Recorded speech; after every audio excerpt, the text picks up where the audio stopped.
Bismillahirrahmanirrahim. Assalamualaikum warahmatullahi wabarakatuh. Alhamdulillahirabbil alamin. Wassalatu wassalamu ala asrofil anbiya'i wal mursalin, nabiyina wa habibina Muhammadin wa ala alihi wa sahbihi ajmain. Bapak, ibu, saudara yang dirahmati Allah, Islam merupakan agama yang melihat pentingnya kedudukan akhlak bersamaan dengan ilmu. Fungsi keduanya tidak dapat dipisahkan dalam membentuk masyarakat muslim yang ideal. Bertolak dari pentingnya akhlak dan ilmu, maka topik video kali ini adalah Rasulullah, teladan akhlak pencinta ilmu.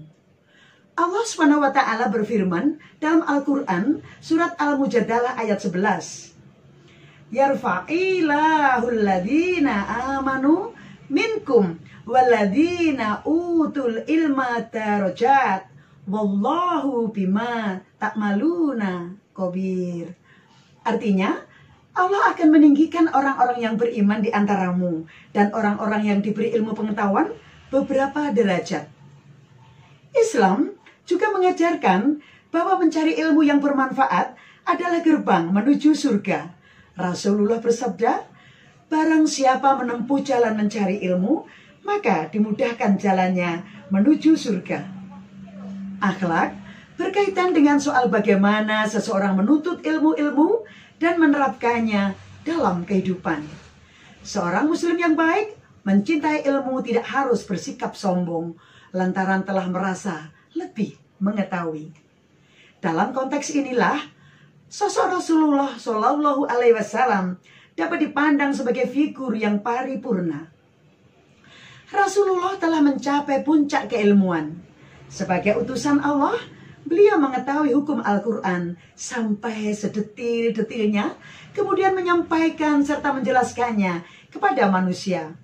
Oleh karena itu, Rasulullah merupakan teladan sekaligus sumber rujukan utama dan pertama bagi segenap kaum muslimin, baik yang hidup sejaman dengannya maupun generasi-generasi kemudian.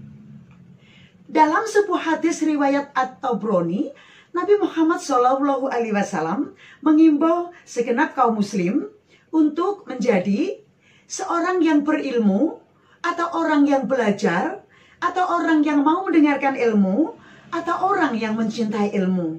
Dan janganlah engkau menjadi orang yang kelima, maka kamu akan binasa.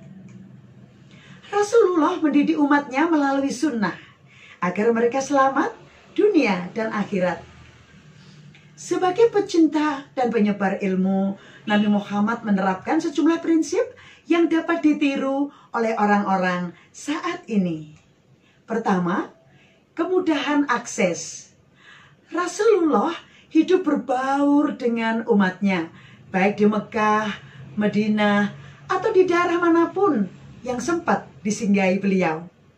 Nabi Shallallahu Alaihi Wasallam juga tidak pernah menghalangi seseorang dari menjumpai beliau hanya lantaran status sosialnya. Malahan, Rasulullah memilih tempat-tempat yang strategis sebagai lokasi majelis ilmu. Prinsip kedua, keanekaan peran. Rasulullah tidak cukup hanya berperan sebagai pendidik. Sering pula beliau menjalankan fungsi selaku hakim, pemberi saran, atau pemimpin yang memberikan instruksi. Ini semua bergantung pada konteks keadaan dan persoalan yang sampai kepadanya. Prinsip ketiga, yakni efektivitas. Rasulullah selalu peka terhadap kapasitas lawan bicaranya. Beliau berbicara dengan memperhatikan kadar kemampuan akal mereka. Sebab setiap orang memiliki tingkat pengetahuan dan konteks yang berbeda-beda. Dengan memperhatikan hal itu, penyampaian ilmu atau pesan-pesan tidak akan menimbulkan kesalahpahaman. Sebagai contoh adalah sebuah hadis riwayat dari Abu Hurairah. Seorang laki-laki dari Bani Fazaroh datang kepada Rasulullah, kemudian berkata, istriku melahirkan seorang anak yang berkulit hitam dan aku tidak mengakui anak itu. Rasulullah bertanya, engkau mempunyai unta? Ia menjawab, iya. Beliau bertanya lagi, apa warna kulit untamu itu? Ia menjawab, merah. Beliau bertanya, apakah pada kulitnya terdapat warna kelabu hitam-hitam? Ia menjawab, ya. Beliau bertanya lagi, dari mana warna itu? Ia menjawab, mungkin warna itu berasal dari keturunannya. Maka beliau berkata, ini pun anak lelaki Bani Fazzarah itu mungkin saja berasal dari keturunannya.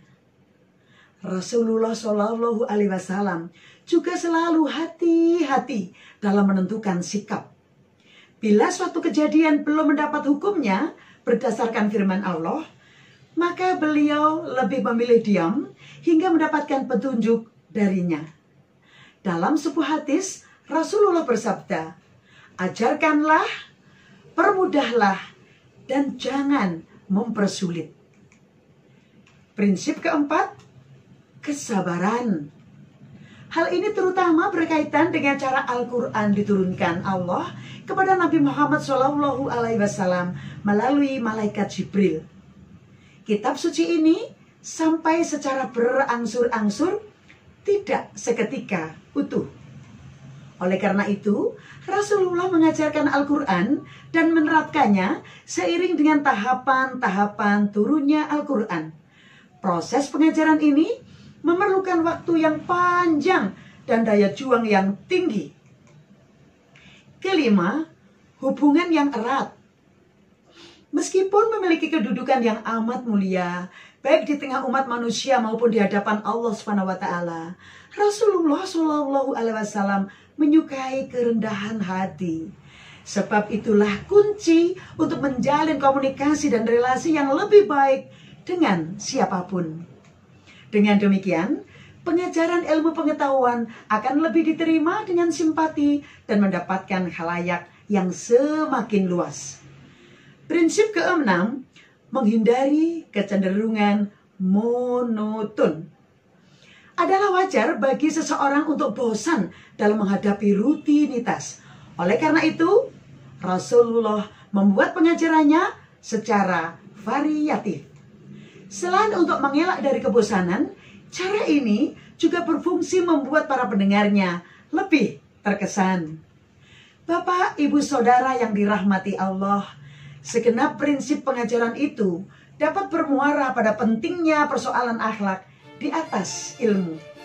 Oleh karena itu, cakrawala keilmuan seorang muslim hendaknya berbanding lurus dengan keluhuran budi pekerti yang bersangkutan di tengah masyarakat. Bila tidak demikian, dapat dikatakan belum utuh mengikuti akhlak Rasulullah Shallallahu Alaihi Wasallam. Ingat peribahasa, tuntutlah ilmu dari ayunan sampai ke liang lahat. Semoga ada manfaatnya. Billahi taufik wal hidayah. Wassalamualaikum warahmatullahi wabarakatuh.